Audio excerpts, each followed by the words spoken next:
When vanity becomes the culture, what the Real Housewives of Atlanta revealed about black wealth, gender, and the cost of success, one angry black MAGA general. There's a conversation about black America that we keep postponing because it is uncomfortable. We talk about racism, we talk about poverty, we talk about the prison system, we talk about absent fathers, we talk about failing schools. But we don't talk about what happens when a community begins confusing wealth with virtue. That is why I keep coming back to the Real Housewives of Atlanta. Not because reality television represents every black woman. It doesn't. And not because Nene Leakes or Sherry Whitfield should be treated as representatives of black womanhood. They shouldn't. But television can function as a cultural mirror, and Real Housewives of Atlanta gives us a remarkably useful case study in what happens when money, celebrity, competition, sexuality, status, and interpersonal conflict becomes entertainment. The problem isn't black women. The problem is what capitalism rewards when nobody asks whether the reward is morally healthy. The housewife as a capitalist hero. Think about the message. The bigger house, the designer clothes, the luxury car, the exclusive party, the famous friends, the expensive vacation, the ability to say, essentially, I made it. There is nothing inherently wrong with any of those things. The problem begins when having becomes the evidence of being.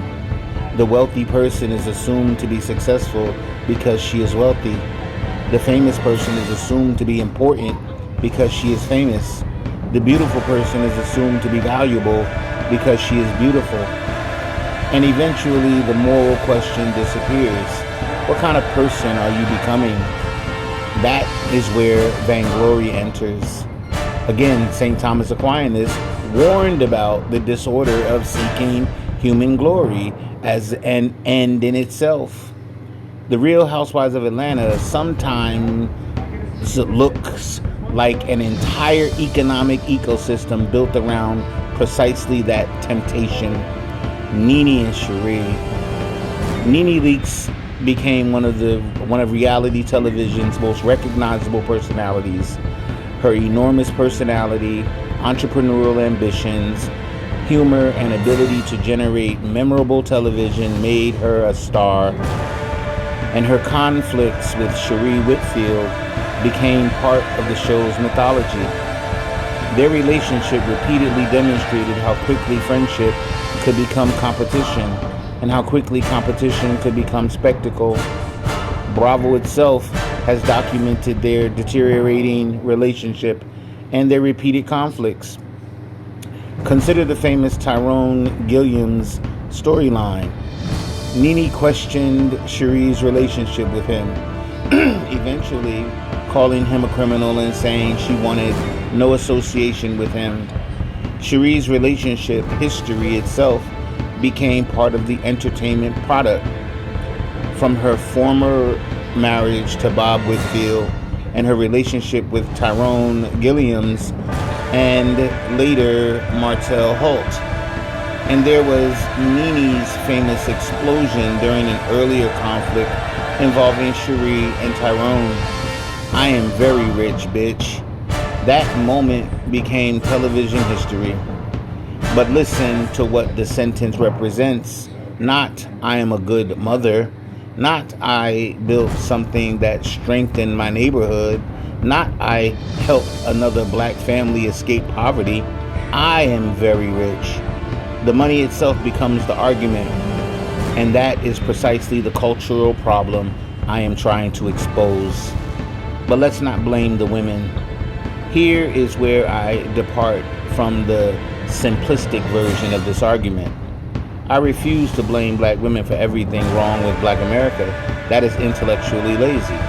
And I refuse to blame those women for homosexuality in the black community There is no credible basis for claiming that reality TV women or black women's behavior caused homosexuality or feminized black men.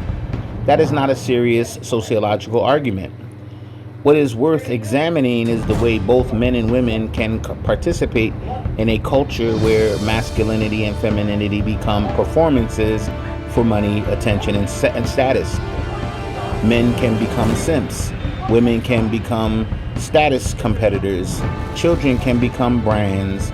And everybody can become a consumer of everybody else's insecurity. That is capitalism's genius. It can monetize the dysfunction, the black man as an accessory. This is where I believe black men have to look in the mirror. A man who willingly enters a relationship in which money, fame, and public validation become more important than mutual respect cannot complain afterwards that he has been emasculated. You cannot surrender your moral authority and then complain that nobody respects your authority. Black men don't need domination over black women. We need partnership. And partnership requires two adults capable of saying, money is important, but it isn't God. Fame is nice, but it isn't character. Beauty matters, but it isn't virtue. Success matters, but service matters more. The children are watching. This is where the reality TV culture becomes much more serious. Children don't simply hear what adults tell them. They watch what adults celebrate. If children repeatedly see adults rewarded for humiliation, conspicuous consumption, interpersonal warfare, and celebrity, they learn something. They learn that attention is power. They learn that wealth is identity. They learn that conflict is content. And they learn that being seen matters more than being good. And then we wonder why entitlement grows. The question isn't whether these particular television personalities are good or bad parents. We don't know enough about their private lives to make that judgment. The question is cultural. What happens when an entire generation is raised inside an economy of attention? The greatest tragedy isn't that some black people became wealthy. We should celebrate black wealth. The tragedy is when wealth becomes disconnected from responsibility. Booker T. Washington understood the importance of economic development. Du Bois understood the importance of intellectual development. Neither vision should ultimately produce a black elite whose primary achievement is discovering how to distance itself from everybody else. The purpose of climbing the ladder cannot simply be to pull the ladder up behind you. It has to be to build another ladder. The moral law, this is why I keep returning to Catholicism. Catholic social teaching doesn't tell me that wealth is evil. It asks me what I do with wealth. It doesn't tell me that ambition is evil. It asks me what ambition is serving. It doesn't tell me that beauty is meaningless. It tells me that human dignity cannot be reduced to appearance. And Jesus gives us the question that destroys the entire vanity economy. What does it profit a man to gain the whole world and forfeit his soul? That question doesn't belong exclusively to Black America, but Black America desperately needs to ask it. The housewife test. Here's my test for success. If you become wealthy, who benefits? If you become famous, who becomes stronger? If you become educated, who else gets educated? If you become powerful, who becomes protected? If you become beautiful, what happens to the people who aren't?